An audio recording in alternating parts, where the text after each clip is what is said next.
In de Bibel, in Micah 7, vers 19, zegt dat hij wordt nog wat ik uittoont zijn.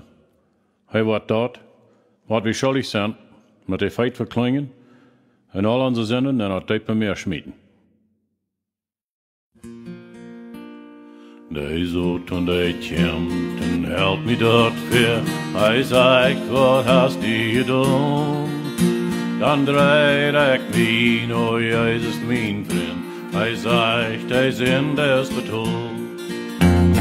Wat van de zin, nou was die van. Am Christ merk ik die ganz vrij. Dat levensbelang, daar is niet snijden. Niet denk keine zin van die. Mij denkt van de tijd, ik wie zo bedreigd. Die zin, die wären zo schwach. Dan draait ik mij, oh Jezus mijn vriend. En leidt mijn zinden ganz door. Wat van de zin, nou was die van. Am Christ merk ik die ganz vrij. Van levensbelang, daar is die snijden.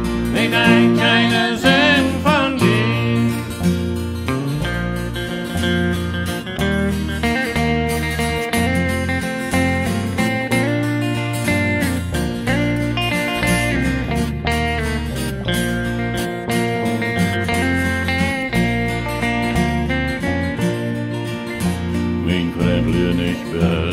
Den gerechtsdag, want die ver in rechter voorstond. Kwam de Jezus van de wils, hij die nog ruikt, hij wel die zinden betoond.